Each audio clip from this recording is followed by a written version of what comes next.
মতো বৈষ্ণব বৃন্দের শুভাগমন, আপনাদের মতো বৈষ্ণবের চরণ ধরিতে সাফল্য মণ্ডিত আজকের এই যোগ্য অনুষ্ঠানটি। আজকের এই যোগ্য অনুষ্ঠানে সর্বপ্রথমে যারা রাধা গোবিন্দের অপ্রাকৃত লীলা কীর্তন, অষ্টকালীন কীর্তন, পদাবলী কীর্তন, অপ্রাকৃত ভাবনা নিয়ে যারা এসে উপনীত হয়েছে, প্রথমেই জানাই আপনাদের মতো গৌর ভক্ত কৃষ্ণ ভক্তের চরণে আমার অন্তরস্থল থেকে সশ্রদ্ধ প্রণাম নিবেদন। শুধু বৈষ্ণব ইতিপূর্বে আপনারা বৈষ্ণবী বদনে আস্বাদন করলেন। অপ্রাকৃত মধ্যাহ্নকালী আমার প্রেমময় শ্রীমতী রাধারানী ভানু পূজার ছলে কানু পূজা, লীলাটি স্মরণী ছিল সূর্য পূজা। এখন যে লীলা পরিবেশনের বাঞ্ছনা নিয়ে আমি বৃন্দাবনের মাঝে এসে দাঁড়িয়েছি, লীলাটির নাম হলো গৌর গোবিন্দের উত্তরাগস্ত লীলা। অত্যন্ত সৌভাগ্যক্রম যে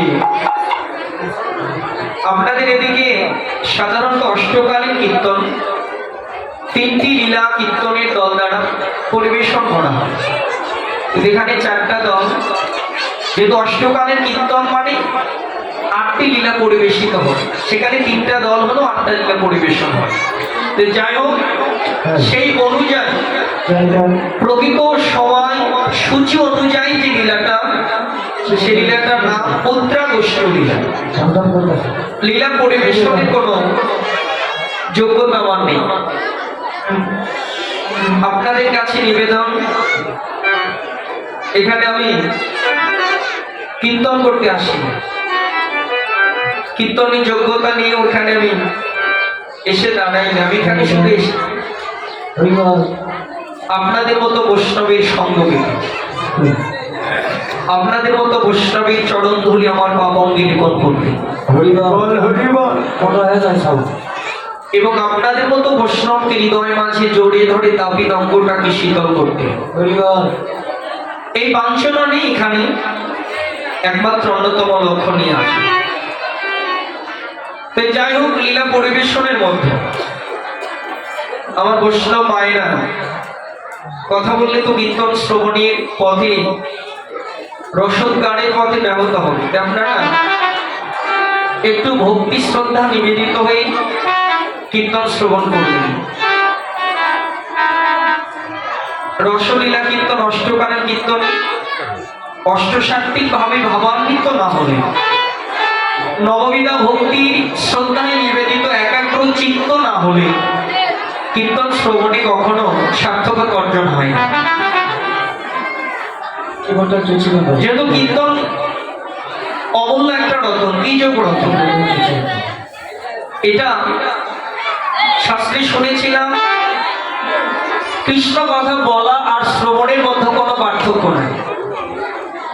হয়তো আপনাদের কীর্তনে এখন ক্লাসিফিকেশন, শ্রেণী বিভাগ, যে ভালো মন্দ দিক বিবেচনা, কারো কারো কারো কারো ভক্ত, একটা ক্লাসিফিকেশন শ্রেণী বিভাগ হয়ে গেছে। কীর্তনের যে প্রকৃত পদের যে অভিপ্রায়গুলো সেখান থেকে বঞ্চিত।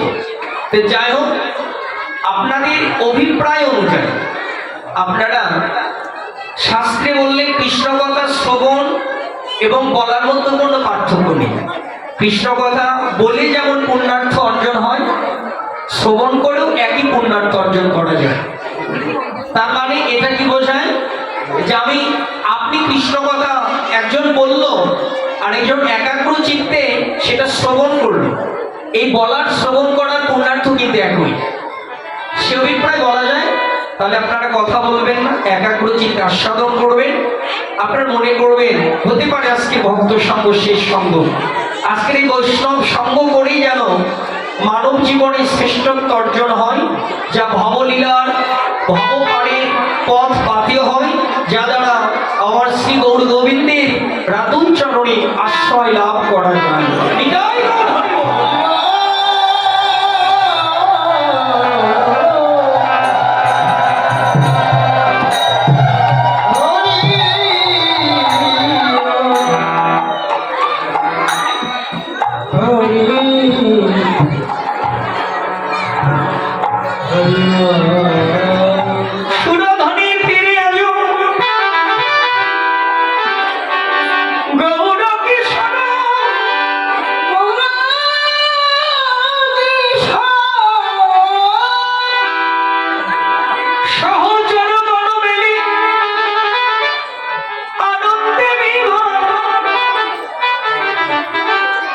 গৌর আমার সুরধনী গঙ্গার কুলে দাঁড়ালেন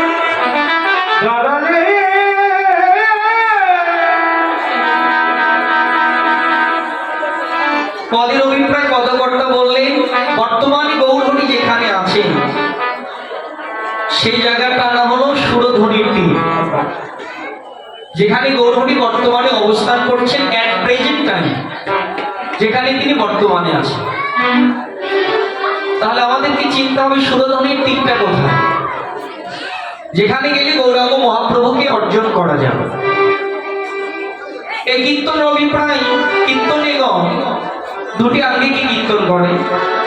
একটা হলো বাহ্যিক দৃষ্টিতে, যেটা ইমিডিয়েটলি সাবজেক্ট বলে, আর একটা হলো অপ্রাকৃতিক আধ্যাত্মিক চেতনায় স্পিরিচুয়াল থিংস ইন্টারমিডিয়েটলি সাবজেক্ট, যেটা বলি সেটা হলো আধ্যাত্মিক চেতনা। তাহলে সুরধনির তীরটা যদি পদকর্তা যেহেতু বললেন সুরধনির তীরে আজু গৌর কিশোর, আজু শব্দের অর্থ হলো বর্তমানে অবস্থান করছে, সেটা কোথায়? সুরধনির তীর। তাহলে সুরধনির তীরে গেলে আমার গৌরকে অর্জন করা যাবে।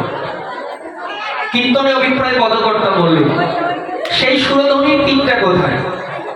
জিওগ্রাফিক্যাল মানচিত্র অনুযায়ী সুরধনিটা হলো একটা নদীর নাম, যেটা অবস্থান ভারতের পূর্ণভূমিতে। নদিয়া একটা জেলা আছে, যে নদিয়া জেলার মধ্য দিয়ে প্রবাহিত একটা শতশিনী গঙ্গা ধারা, যার নাম হলো সুরধনী গঙ্গা। যে নদীটার নাম সুরধনী গঙ্গা। পদকর্তার অভিপ্রায় এখন তাহলে আমার গৌরহরিকে যদি কেউ লাভ করতে চায়, তাহলে কোথায় যেতে হবে? ওই নবদ্বীপের সুরধনী নদীর কূলে, যেখানে পদের অভিপ্রায় বললে গৌরাঙ্গ মহাপ্রভু আছে। কিন্তু বৈষ্ণব তত্ত্ব বললে এটা তো অনুমান, ওখানে যাওয়া তো সম্ভব নয়। অনেক দূরের পথ, অনেক দূরত্ব, অনেক ডিস্টেন্স, অল্প সময় সেখানে যাওয়া সম্ভবপর নয়। গেলেও পাওয়া যাবে কিনা। কিন্তু বর্তমান সুরধনীটা কোথায় বললেন? সুরধনী একটা শব্দ, যে শব্দটাকে বিশ্লেষণ করে ব্যাখ্যা দিলেন সন্ধি। সুরধনীকে যদি সন্ধি করা যায় তাহলে হয় সুর যোগ ধ্বনি। কিসের সুর? কীর্তনে ভাওয়া ভাটিয়ালি পল্লিগীতে আধুনিক নজরুল নয়, কীর্তনে কিছু সুর আছে, 6 রাগ 36 রাগিনী আছে। যেই রাগ রাগিনী দ্বারা আমার গোবিন্দের অপ্রাকৃত সুরের ধ্বনি, যেখানে কৃষ্ণ নামের সুর, হরি নামের সুর, কৃষ্ণ নামের ধ্বনি, বৈষ্ণব মায়ের বদলে উলুর ধ্বনি, জয়ের ধ্বনি, সেই স্থানটায় বাস্তব সুর ধ্বনি। আর সেখানেই গৌরাঙ্গ মহাপ্রভু আমার কীর্তন করছে।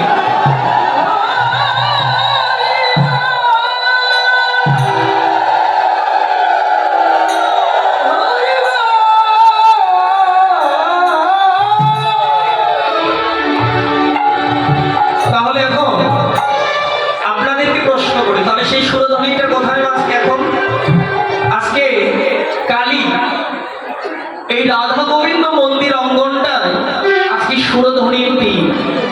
এখানে অবিরাম ধারায় শ্রী গৌরাঙ্গের প্রেম ধারা শতশিনী গঙ্গা ধারার মতো প্রবাহিত। এখানে চ্যালেঞ্জ করে বলতে পারে, আই ক্যান চ্যালেঞ্জ, যেখানে শুধু আপনারা নয়, আমার গৌরাঙ্গ মহাপ্রভু নিচে অবস্থান করে আপনাদের মতো বৈষ্ণবের সঙ্গ লাভ করছে।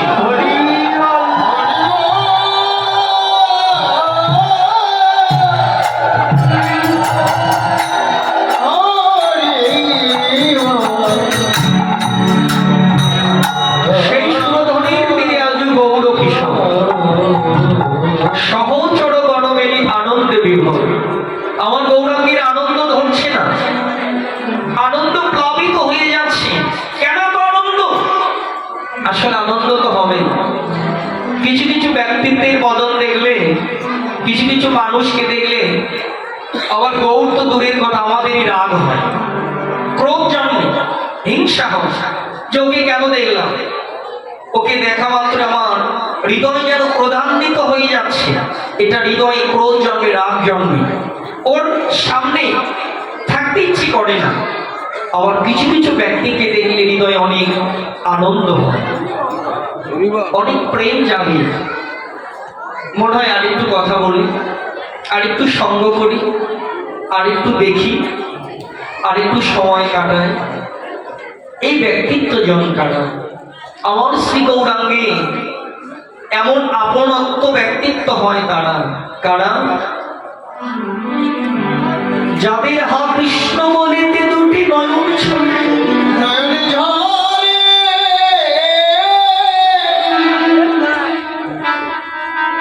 কৃষ্ণ নামে নিতে নিতে যাবে নয়নের জলে, বক্ষ প্লাবিত হয়ে যাবে, হয়ে যায় যারা আমার গৌরাঙ্গের চরণে দেহ মন প্রাণ জীবন যৌবন মান অভিমান সর্বস্ব সঁপে দিয়ে বলে প্রাণ গৌরে, কত সাধনা করে এমন মানব জন্ম পেলাম, জানি না আর কতক্ষণ ভবে বেঁচে আছি, জানি না কতক্ষণ কথা বলার শক্তি আছে, কখন জানি দেহের বেলা ডুবে যাবে, ডুবে যাবে কখন যেন আমার এই ভিতর দেহকে তুলসী তলায় শোয়াইবে। হে প্রভু, তার পূর্বে তোমার চরণে একটাই সবিনয় নিবেদন, একটাই প্রার্থনা, আমি যেন হা কৃষ্ণ বলে